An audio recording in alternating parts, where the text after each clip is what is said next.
जय हिंद साथियों, नमस्कार। हमारे YouTube चैनल पर आप लोगों का स्वागत है। दोस्तों, महाकौशल YouTube चैनल जो है हमेशा शिक्षक भर्ती संबंधी प्रत्येक अपडेट आप तक पहुंचाता रहता है, इसलिए चैनल को सब्सक्राइब जरूर करें। डिस्क्रिप्शन में सोशल मीडिया के लिंक्स दिए गए हैं, उसके माध्यम से भी आप हमसे जुड़ सकते हैं। आज मैं बात करने वाला हूं प्राथमिक शिक्षक पात्रता परीक्षा 2026 की, जो कि दोस्तों अगस्त महीने में आयोजित होने वाली है। उसकी विस्तृत नियम पुस्तिका आप लोगों को बताने वाला हूं, इसलिए वीडियो को शुरू से लेकर के अंत तक जरूर देखना। क्या पदों की संख्या हो सकती है, क्या सिलेबस होगा, सारी चीज डिटेल में आपको मैं समझाने वाला हूं। दोस्तों, अगर मैं बात करूंगा तो लेटेस्ट अभी जो प्राथमिक शिक्षक पात्रता परीक्षा हुई थी वह हुई थी दोस्तों 2024 में हुई थी, और इसके एग्जाम नवंबर में करा लिए गए थे। तो लेटेस्ट है, यही रूल बुक रहेगी, यही नियम है। कोई सिलेबस बदलने वाला नहीं, किसी को भटकने की कोई आवश्यकता नहीं है। आपको केवल इस सिलेबस के अकॉर्डिंग आपकी तैयारी आपको लगातार दिन रात करके मेहनत करके आपको क्वालिफाइड करना पड़ेगा, क्योंकि पेपर का लेवल वो नहीं हुआ जो पहले हुआ करता था, किसी एक किताब से पढ़ करके नौकरी लगाई जा सकती थी। दोस्तों बिल्कुल नहीं, अब जो है सिलेबस आपके सामने है, इसको कवर करना पड़ेगा, और इसके माध्यम से आपको इतना मजबूत तरीके से चीजों को प्रिपेयर करनी पड़ेंगी कि आप एक अच्छा स्कोर जो है एग्जाम में कर पाएंगे। साथियों, मैं अगर बात करूंगा प्राथमिक शिक्षक पात्रता परीक्षा की, तो उसकी ये रूल बुक है, और यहां पर आप देखेंगे परीक्षा का पाठ्यक्रम क्या होगा।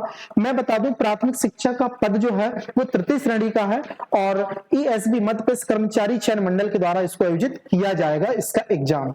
साथियों, आप लोग देख पा रहे हैं, पहले जो इस एग्जाम में हुआ करता था, आप बीएड को अलाउ किया गया था दोस्तों, लेकिन अब सुप्रीम कोर्ट का जजमेंट आया था, तो 11/8/2023 को अब जो है प्राइमरी एजुकेशन में बीएड अलाउ नहीं है, यानी only diploma in elementary education, DLEd, प्रारंभिक शिक्षा में 2 वर्षीय पाठ्यक्रम वाले जितने भी अभ्यर्थी हैं, स्टेट के हो या अदर स्टेट, वो दे पाएंगे। 12वीं में 50% के साथ आपके पास 2 वर्षीय डिप्लोमा होना चाहिए, या फिर आपको 45% हो। एसटी एससी ओबीसी को 5% की छूट रहती है, ये भी ध्यान रखेंगे। इसके अलावा बीएलएड होता है दोस्तों, बैचलर ऑफ एलिमेंट्री एजुकेशन, जैसे बीए बीएलएड, बीए के साथ बीएड होता है, उसको कहते हैं बीएलएड, ठीक है। बीएससी बीएलएड या बीए बीएलएड, उसको कहते हैं बीएलएड। ये 4 वर्षीय इंटीग्रेटेड कोर्स होता है दोस्तों, तो ये भी आप लोगों को, आप उसमें बैठ सकते हैं। ये आपकी होगी योग्यता, ठीक है, 12वीं प्लस 2 वर्षीय डिप्लोमा। इसके अलावा ये ईडब्ल्यूएस, ये मैं आपको बता ही दिया, 5% की छूट रहती है, तो 45% तक कंसीडर कर लिया जाता है। और माननीय सर्वोच्च न्यायालय के 11/8 के अनुसार अनुक्रम में बीएड योग्यताधारी इसके लिए पात्र नहीं होंगे। इसको पास होने के लिए क्राइटेरिया क्या है, सबसे खास बात बता दूं मैं, प्राथमिक शिक्षक पात्रता परीक्षा में आपको 150 अंक में से 75 नंबर दोस्तों लाने होंगे। 150 नंबर के पेपर में आपको 75 नंबर लाने होंगे, ये कह रहा था 50%। और जनरल को दोस्तों, जनरल को 90 नंबर लाने पड़ेंगे, 60%, तब जाकर के ये पात्रता परीक्षा आपकी क्लियर कहलाएगी। और बता दूं आपको, लेकिन आपको 75 नंबर नहीं लाना है, आपको भी 90 प्लस नंबर लाना है, क्योंकि मध्य प्रदेश में रूल लगता है दोस्तों 12.4 का, जो पात्रता परीक्षा 90 प्लस नंबर लेकर के आता है एसटी एससी ओबीसी ईडब्ल्यूएस, उसको चयन परीक्षा में यूआर में भी कंसीडर किया जा सकता है अगर अच्छे नंबर आते हैं तो, वरना आपकी कैटेगरी में आपको सीट मिलेगी। और अगर आप 75 नंबर से ज्यादा और 90 से कम लाते हैं, मतलब 90 से कम केवल आप पास हो पाए, 75 प्लस 90 से कम, तो आपकी जो मेरिट सूची चयन परीक्षा में आपकी कैटेगरी में ही रखी जाएगी। एसटी तो एसटी में, एससी तो एससी, ओबीसी तो ओबीसी।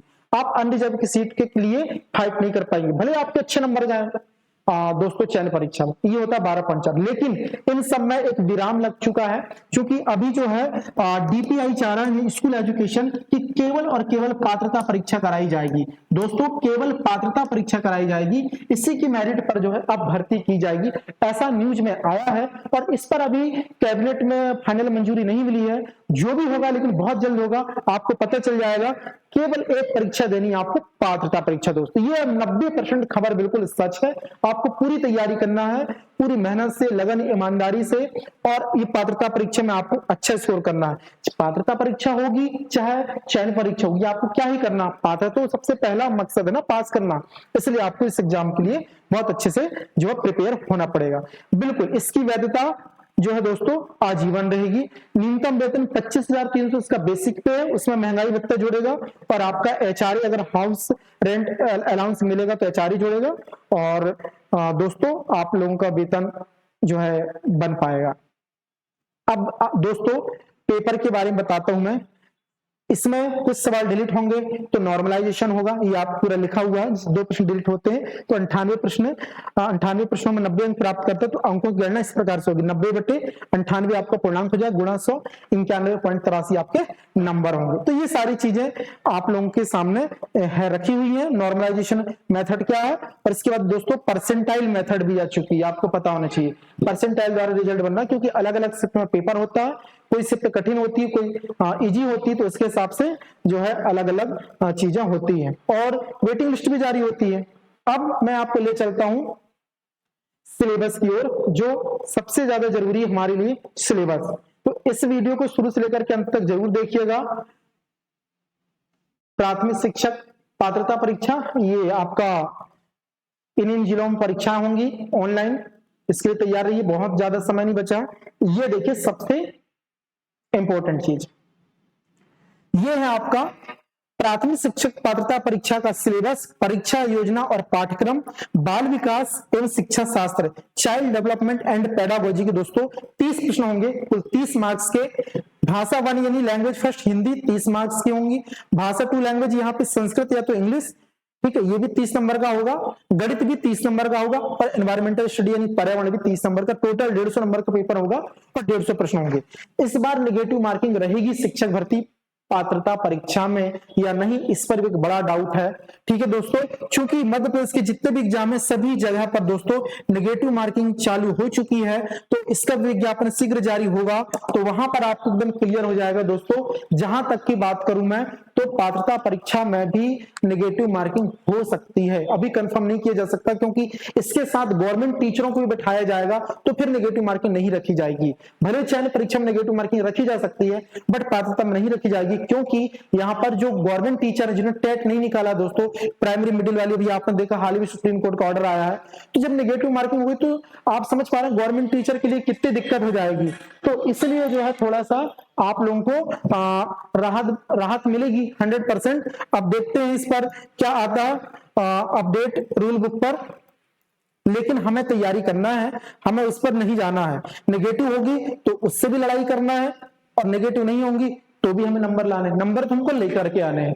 ये बाल विकास चाइल्ड डेवलपमेंट दोस्तों बहुत प्यारा ये चैप्टर से, ये सारी चैप्टर मैंने पढ़ाई यूट्यूब पर, आप प्लेलिस्ट में जाना बाल विकास की, ये पूरा मैंने पढ़ाया, मानसिक स्वास्थ्य, सामाजिकरण, वंशानुक्रम, जीन प्याजे, पावलाव, कोहलर, थॉर्नडाइक, सब कुछ मैंने पढ़ाया, प्लेलिस्ट डली हुई, आप जाकर के देख लीजिएगा। तो ये आप लोगों को देखो प्याजे, पावलाव, बाल केंद्रित प्रगतिशील, बुद्धि की रचना, व्यक्तित्व पर्सनैलिटी, भाषा विचार, चुमस्की का सिद्धांत बहुत फेमस है, सामाजिक निर्माण के रूप में जेंडर, अधिगम का आकलन, है ना, ये सारी चीज आप लोग देखिए बाल विकास में बहुत अच्छे टॉपिक है, लेकिन थोड़ी समझ होनी जरूरी मनोविज्ञान में। अधिगम कर्ताओं की तैयारी किस तरह हेतु आकलन, फिर एक समावेशी शिक्षा, तो दोस्तों समावेशी शिक्षा में बहुत सारी, सृजनात्मक बालक क्या है, ठीक है, प्रतिभावान बालक क्या है, विशेष क्षमता वाले, समस्याग्रस्त बालक, इनको पहचानना, बाल अपराध के कारण, ये छोटा सा चैप्टर 5 नंबर के प्रश्न आएंगे। तो दोस्तों 5 नंबर यहां से आता है, देखो अधिगम और शिक्षा शास्त्र पेडागोजी, ये 10 नंबर का, ये 10 का आएगा। बच्चे कैसे सोचते हैं, कैसे सीखते हैं, ठीक है, सफलता प्राप्त करने में या उनका प्रदर्शन कैसा होता है, असफल कैसे हो जाते हैं, उनको प्रभावित करने वाले कारक, समस्या समाधान करता बालक, संवेग, ठीक है, और संज्ञान, अभिप्रेरणा, निर्देशन, परामर्श, स्मृति, विस्मृति, इन टॉपिक से भी आपके 10 नंबर के सवाल बनने वाले हैं। फिर आप दोस्तों हिंदी, ये 30 नंबर की आएगी, ये पैराग्राफ आएंगे, भाषाई समझ और अवबोध, तो अनशन पैसेज आएंगे, वहां से आपके 15 प्रश्न होंगे दोस्तों, और 15 प्रश्न आपकी पेडागोजी होगी, भाषा सीखना, ग्रहणशीलता, भाषा शिक्षण के सिद्धांत, भाषा शिक्षण में सुनने बोलने की भूमिका, भाषा के कार्य, बच्चे भाषा का प्रयोग कैसे करते, मौखिक और लिखित अभिव्यक्ति, भाषा शिक्षण में के विभिन्न प्रकार के स्तर चुनौतियां, और LSRW लिसनिंग, स्पीकिंग, रीडिंग और राइटिंग का मूल्यांकन, और कक्षा शिक्षण में जो शिक्षण सहायक सामग्री होती है ना, उसके बारे में दिया गया है, तो ये भी आप लोगों का पेडागोजी। इसी प्रकार इंग्लिश में दोस्तों वही 15 मार्क्स के अनशन पैसेज आएंगे, और उसमें ग्रामर भी रहेगी, और 15 क्वेश्चंस रहेंगे पेडागोजी ऑफ लैंग्वेज डेवलपमेंट, जैसे learning and acquisition of language, बच्चे कैसे सोचते सीखते हैं, principle of second language teaching, जो द्वितीय भाषा आपकी है उसकी लैंग्वेज की टीचिंग मेथड क्या है, स्किल, लिसनिंग, स्पीकिंग, ये भाषा कौशल है गए, ठीक है, role of listening and speaking, functions of language, how children use it as a tool, The rule of grammar in learning a language for communicating ideas verbally and a written form, challenges of teaching language in a deserved classroom, language difficulties, ये आपका English में जाएगा, teaching materials वगैरह और remedial teaching, ये तो होती है रिमेडियल टीचिंग, आप जानते हैं 9th 11th पढ़ाते होंगे तो हर साल होती है। संस्कृत में भी वही 15 नंबर के अनसीन पैसेज जाएंगे, संस्कृत के 15 नंबर की पैडागॉजी जाएगी, हिंदी की पैडागॉजी संस्कृत पैडागॉजी सेम है, तो आप लोगों को दिक्कत नहीं जाएगी इस पर। उर्दू वालों का ये उर्दू के देखो ये 15 मार्क्स यहाँ से जाएंगे और फिर ये 15 मार्क्स की पैडागॉजी के यहाँ पे दिए गए हैं। गणित के लिए गणित का कंटेंट देखो जरा, 15 मार्क्स का ये नंबर सिस्टम देखो, संख्या पद्धति, फिर जोड़ना घटाना गुणा भाग, ये सारी चीजें, ये भार आयतन छोटी बड़ी इकाइयों के बारे में, पैटर्न्स के बारे में, मीटर सेंटीमीटर मापन है, फिर आपकी ये ज्यामिति जियोमेट्री देखो, ये रेखाखंड कोण एंगल त्रिभुज, ये सारी चीज, सर्किल आ गया है, ठीक है, फिर 2D आकृतियां भी हैं, फिर घड़ी के बारे में AM PM, ये सारी चीज आपको पढ़नी पड़ेंगी, इतना बस है, ज्यादा घबराने जरूरत नहीं है। पात्रता परीक्षा के सिलेबस में बहुत आसान है दोस्तों। इसके बाद पैडागॉजी में ये मैथमेटिक्स की पैडागॉजी, ये सारे नोट्स पात्रता परीक्षा के मिल जाएंगे, चिंता मत करो, डिस्क्रिप्शन में व्हाट्सएप ग्रुप का लिंक दिया गया है, वहां से जुड़ जाना, पात्रता परीक्षा पूरे सिलेबस में आपको दे दूंगा, ठीक है, PDF नोट्स। पर्यावरण देखो, हमारा परिवार, हमारे मित्र, आपसी समाज के साथ संबंध, पेड़ पौधे पशु पक्षी, पूरा NCERT बेस है, ये भी आपको मिल जाएगा।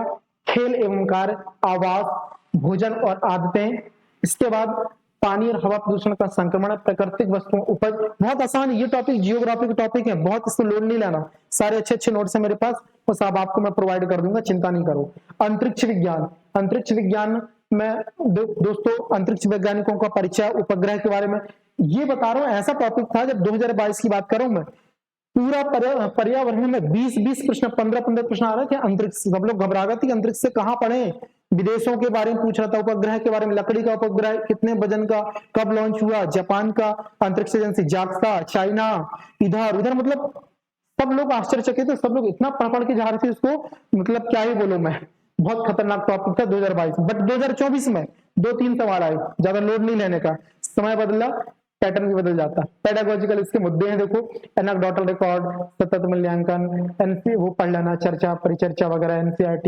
रिलेटेड सारे टॉपिक्स। तो ये आप लोगों का दोस्तों पात्रता परीक्षा का सिलेबस हुआ। तो अब आप लोग आई हो अच्छी तैयारी कर रहे होंगे, मुझे उम्मीद है आप सभी लोगों की पात्रता परीक्षा क्वालिफाइड हो जाएगी।